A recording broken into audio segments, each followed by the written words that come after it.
السلام عليكم. الجو حر، هنعمل حاجة كده قمر. آيس كريم بس هنعمله في البيت بالفواكه.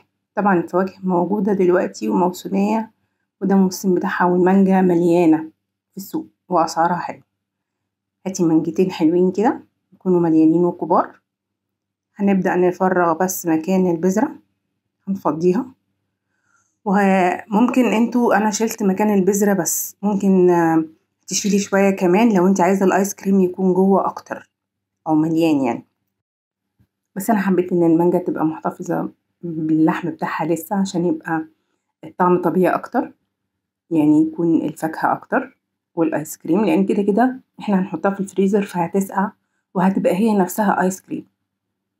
فرغناها من النص كده، شلنا البذرة، وهنعمل مع بعض آيس كريم. ممكن كريم شانتيه لو حابة، بس أنا جبت على طول الباكت بتاع الآيس كريم. جبته بالأطعمة اللي أنا عايزاها. كوباية لبن ساقع، كوباية إلا ربع لبن ساقع، وهنحط الباكت وهنضربه بالهاند بلندر أو في الخلاط أو بالمضرب الكهربائي المتوفر عندك.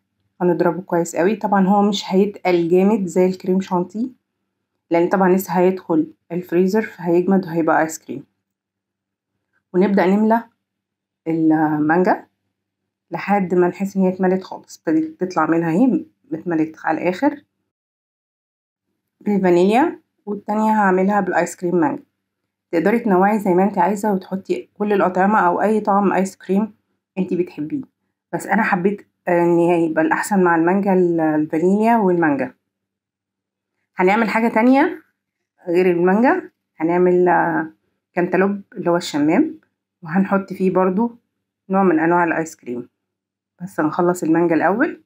هنا ضربنا المانجا بنفس طريقة الآيس كريم الفانيليا، خلاص اتملت. هندخلها الفريزر وهنحضر الكنتالوب أو الشمام. بنقطع كده الجزء اللي من فوق كبير لحد ما نوصل نبقى شايفين البذر، ونبتدي ناخد نفرغ في النص. بس أنا شلت يعني حبة حلوين كده من الكنتالوب مع البذر. حبيت إن هي تاخد مساحة أكبر عشان نحط فيها الآيس كريم، لأن هي أصلا طبيعي كبيرة. فضيتها خالص. ابتديت إن أنا هعمل بقى آيس كريم. أنا هعمله هنا بطعم الباستاشيو، حسيت إنه يبقى طعمه حلو قوي مع الكنتالوب. برضو كوباية إلا ربع حليب وظرف من آيس كريم الباستاشيو. بنضربه برضو ضرب كويس كده بالهاند بلندر، نحس ان هو تقل. مش لازم نضرب فيه كتير لان هو كده كده هيدخل يتجمد في الفريزر. بنملى الكانتالوب وبرضو بناخدها نحطها في الفريزر. بيفضل في الفريزر حوالي من 2 ل4 ساعات، بيتجمد ويبقى آيس كريم. بنطلعه نقشره وهو ساقع كده متلج، نشيل القشرة تماما.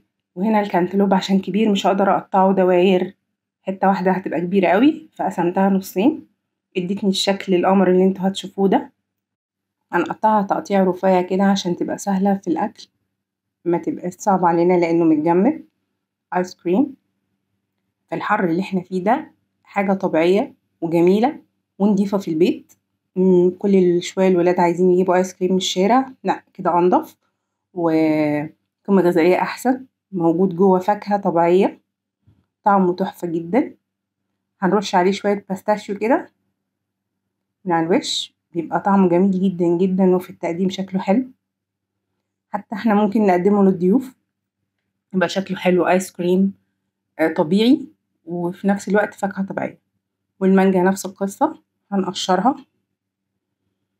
هي بتبقى تقشيرها سهل وهي متجمدة، هتقشريها كلها وبعدين هنبدأ نقطعها تقطيع دواير.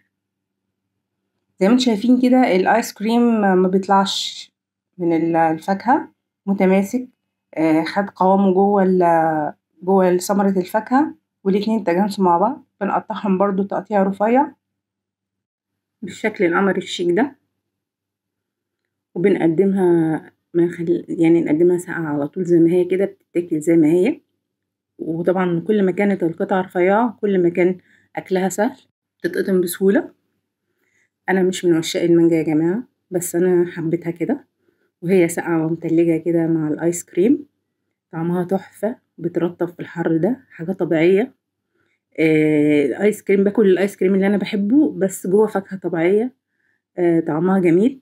يعني حقيقي أنا أول مرة يمكن آكل المانجا، أما بحبهاش قوي، باكلها كل فين وفين، بس مع الآيس كريم كان طعمها جميل جدا، والطعمين أحلى من بعض سواء الفانيليا أو المانجا. ما تنسوش بقى لو عجبتكم الوصفة لايك وشير ومتابعة، وأسيبكم على خير بقى تجربوها.